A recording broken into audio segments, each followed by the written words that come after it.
Last 1 से 1.5 months में CG power almost 35 to 40% grow हो चुका है। एक्चुअली ओवर द टाइम इस स्टॉक ने एक्स्ट्रा ऑर्डिनरी रिटर्न दिया है, बहुत ही मजबूत स्टॉक है। पिछले 5 सालों में इस कंपनी का स्टॉक 75% सीएजीआर से ग्रो हुआ है और पिछले 3 सालों के हिसाब से ये स्टॉक 93% सीएजीआर से ग्रो हुआ है। ये नंबर्स बहुत हाई। एक 90 से 95 हजार करोड़ का मार्केट कैप रखने वाली कंपनी के लिए ये काफी बड़ी बात हो जाती है। तो इस वीडियो में हम देखते हैं कि इस स्टॉक की ग्रोथ स्टोरी को कहां से इतना सपोर्ट मिल रहा है एंड क्या इस कंपनी को हाई एंड रडार में रखना चाहिए, या फिर एक और तरह से बोलूं तो कितनी अपॉर्चुनिटीज ये स्टॉक प्रोवाइड करता है। तो सबसे पहले सीजी पावर का बिजनेस मॉडल समझते हैं कि कंपनी करती क्या है, बनाती क्या है, क्योंकि आगे का सारा गेम यहीं से कनेक्ट होगा। तो सबसे पहले कंपनी का पूरा नाम क्या है? CG power and industrial solution. CG power and industrial solution. तो पावर सेगमेंट में company transformers, switch gears and other जो रिलेटेड प्रोडक्ट्स हैं उनको मैन्युफैक्चरिंग करती है। वहीं इंडस्ट्रियल सॉल्यूशन में motors and drives and railway industry में rolling stock regarding solutions. Rolling stock मतलब क्या होता है? Like passenger vehicle, freight vehicle, जो इंजिन्स होते हैं, जो भी रेलवे ट्रैक पर मूव करते हैं, चलते हैं, उससे जुड़े सॉल्यूशंस। एंड सिग्नलिंग इक्विपमेंट्स, जो रेलवे ट्रैक पर जो सिग्नल्स लगे होते हैं तो उसके रिगार्डिंग जो इक्विपमेंट्स होते हैं उनको मैन्युफैक्चरिंग करती है। तो ये इनकी over the year work profile है। तो सीजी पावर के केस में मेनली 2 रीजंस है इस स्टॉक की ग्रोथ के पीछे। पहला है strong financial performance and second है market confidence in company's future prospects. तो फाइनेंशियल्स में सबसे पहले कंसीडर करते हैं आरओई एंड आरओसीई। तो आरओसीई को यहाँ पे कंसीडर नहीं करेंगे क्योंकि कंपनी पे ऑलमोस्ट डेट नहीं है, थोड़ा सा है, बहुत कम है। तो यहाँ पर हम कंसीडर करेंगे आरओई, मतलब रिटर्न ऑन इक्विटी। तो कंपनी का आरओई लास्ट 3 साल में 58% सीएजीआर से ग्रो हुआ है। रिटर्न ऑन इक्विटी के अपने बहुत सारे मायने रहते हैं। ये नंबर इस कंपनी के माइंडसेट को एक्सप्लोर करता है कि कंपनी शेयर होल्डर्स के फंड का इस्तेमाल कितना एफिशिएंटली कर रही है। एंड साथ ही कंपनी की जो री इन्वेस्टमेंट स्ट्रेटेजी है, मतलब नेट प्रॉफिट को कंपनी के ग्रोथ में ही री इन्वेस्ट कर दे रहे हैं। मतलब जो नेट प्रॉफिट आ रहा है कंपनी को, उसको उसका एक मैक्सिमम पोर्शन, ज्यादा से ज्यादा portion as a capital company फिर से कंपनी में ही री इन्वेस्ट कर दे रही है। तो इस तरह से कंपनी का जो कैपेक्स है वो ज्यादा से ज्यादा बढ़ रहा है, लाइक एक्सपेंशन में, इनोवेशन में, रिसर्च एंड डेवलपमेंट में। तो अपकमिंग ईयर्स में जो प्रॉफिटेबिलिटी है उसके बढ़ने के चांसेस भी उसी प्रोपोर्शन में बढ़ जाता है। इनकी डेट रिड्यूसिंग स्ट्रेटेजी भी काफी अच्छी है। लास्ट 2-3 सालों में कंपनी ने अपना डेट ऑलमोस्ट ना के बराबर कर दिया है। लास्ट 3 सालों में कंपनी की सेल्स 40% सीएजीआर से ग्रो हुई है एंड प्रॉफिट्स सेम पीरियड में 111% सीएजीआर से ग्रो हुआ है।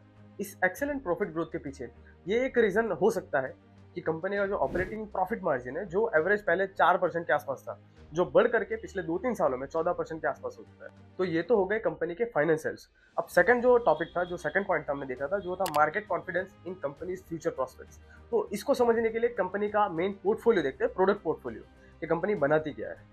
तो इनका जो इंडस्ट्रियल सॉल्यूशंस वाला पोर्शन था उसमें मेनली ये मोटर्स एंड ड्राइव्स, जो इंडस्ट्रियल मोटर्स होती है वो, एंड कंज्यूमर इलेक्ट्रॉनिक्स, ये इनके मेन प्रोडक्ट्स हैं। तो आपने भी ये एक्सपीरियंस किया होगा कि करंट गवर्नमेंट का जो मेन लीडिंग फोकस है वो इंफ्रास्ट्रक्चर डेवलपमेंट है। लेटेस्ट बजट में गवर्नमेंट ने highest almost 11 lakh crore fund allocate किया है इस सेक्टर के लिए। एंड यूटिलिटी सेक्टर्स लाइक जो सीमेंट एंड स्टील है, तो यहाँ पर सीजी पावर का एक अहम रोल है। यहाँ पर ये company multiple industrial solutions provide कर सकती है, जिसमें वेराइटीज ऑफ मोटर्स, जो इंडस्ट्रियल मोटर्स होते हैं, वो मोस्ट इंपॉर्टेंट है। सेकंड थिंग कि बढ़ते अर्बनाइजेशन एंड मिकेनाइजेशन से कंज्यूमर इलेक्ट्रॉनिक्स की डिमांड तेजी से बढ़ रही है। एंड मैक्सिमम कंज्यूमर इलेक्ट्रॉनिक्स में मोटर्स का यूसेज जो है वो प्राइम रहता है। मोटर्स की बार बार इसलिए यहाँ पे बात हो रही है क्योंकि जो इंडस्ट्रियल मोटर्स में सीजी पावर पूरे इंडिया में लीडर है, जिसका ऑलमोस्ट 35% मार्केट शेयर है। अब इंडस्ट्रियल सॉल्यूशंस में भी कंपनी रेलवे इंडस्ट्रीज के लिए भी कुछ प्रोडक्ट्स को बनाती है। तो रेलवे बूम को तो हम पिछले 1-1.5 साल से एक्सपीरियंस कर ही रहे हैं। जो भी कंपनी रेलवे सॉल्यूशन से जुड़ी है, मैक्सिमम सब में ग्रोथ देखने को मिल रही है। गवर्नमेंट ऑफ इंडिया ने रेलवे के लिए भी फंडिंग अलोकेट किया है। रेलवे का 100% इलेक्ट्रिफिकेशन किया जा रहा है एंड पीएम गति शक्ति के तहत 500 plus multimodal cargo terminals को एस्टेब्लिश किया जा रहा है। तो process of the goal, electric locomotives का प्रोडक्शन बढ़ेगा, जिसमें propulsion system and traction motors को सीजी पावर सप्लाई कर सकता है। And as a railway development, signalling equipment तो इंपॉर्टेंट है ही। तो ये तो हो गए इंडस्ट्रियल सॉल्यूशंस। इनका एक और सेगमेंट था पावर सेगमेंट, जिसमें company transformers and switch gears बनाती है। इसमें अगर हम फ्यूचर प्रोस्पेक्ट्स को देखें तो अगेन सबसे पहले वही स्टेटमेंट कहीं ना कहीं आ जाता है कि एमएनआरई ने 2030-31 तक 500 गीगावाट एनर्जी रिन्यूएबल रिसोर्सेज से जनरेट करने का डिसीजन लिया है। तो पावर जनरेशन कंपनी के बाद अगर कोई सबसे बड़ा बेनिफिशियरी है तो वो है transformers and switch gear making companies, क्योंकि पावर जनरेट करने के बाद उसे डिस्ट्रीब्यूट करने में इन प्रोडक्ट्स की इंपॉर्टेंस प्राइम रहती है। इसके अलावा metro projects, freight corridor, oil and gas, data centres, ये सारे सेक्टर्स तो एक ग्रोइंग सेक्टर्स हैं, जिनके थ्रू सीजी पावर का जो रेवेन्यू है वो एक्सपोनेंशियली ग्रो हो सकता है।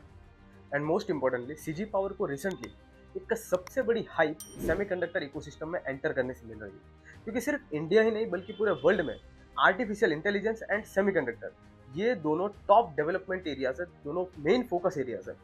इंडिया में मोस्टली जितनी भी सेमीकंडक्टर से जुड़ी हुई ऑर्गेनाइजेशन है मोस्टली सब एटीएमपी लेवल पर ऑपरेट हो रही है। एटीएमपी मतलब assembling, testing, marking and packaging, जो कि सेमीकंडक्टर इकोसिस्टम का फाइनल स्टेज माना जाता है। सीजी पावर की बात करें तो Japanese company Renesas electronics corporation and Thailand based company Stars micro electronics, इन दोनों कंपनीज के साथ स्ट्रेटेजिक अलायंस बिल्ड करके सेमीकंडक्टर एटीएमपी फैसिलिटी को एस्टेब्लिश कर रहे हैं गुजरात के साणंद में। और इंडिया में सेमीकंडक्टर इंडस्ट्री काफी तेजी से ग्रो हो रहा है। इसके लिए बाहर से भी बहुत सारा फंडिंग आ रहा है, जिसका फायदा आने वाले सालों में सीजी पावर को मिल सकता है। तो कंबाइनली यही सारे वो रीजंस है जिससे कि इन्वेस्टर्स को कंपनी की फ्यूचर प्रोस्पेक्ट्स की जो प्रोफाइल है वो अल्टीमेट स्ट्रॉन्ग एंड कॉन्फिडेंट लग रही है, क्योंकि जो इनका पूरा प्रोडक्ट पोलियो है उसकी डिमांड काफी ज्यादा है। इनके फाइनेंशियल्स जिस हिसाब से मेंटेन रहे, यहाँ से इस कंपनी के मैनेजमेंट की भी जो स्ट्रेंथ है, जो कैपेबिलिटीज है, वो कहीं ना कहीं सामने आती है। और साथ ही जो इनका प्रोडक्ट पोर्टफोलियो है वो आने वाले समय में काफी डिमांड में रह सकता है। तो इसलिए शायद इस कंपनी का जो शेयर है वो इतना तेजी से ग्रो कर पा रहा है। और जो इनके नए इनिशिएटिव्स है उसका भी शेयर प्राइस की ग्रोथ में काफी अहम रोल है। तो फाइनली अगर ये इन्फॉर्मेशन अगर आपको अच्छी लगी हो, तो काम की लगी हो, तो आप इस वीडियो को प्लीज लाइक कीजिएगा एंड चैनल को भी सब्सक्राइब कीजिएगा।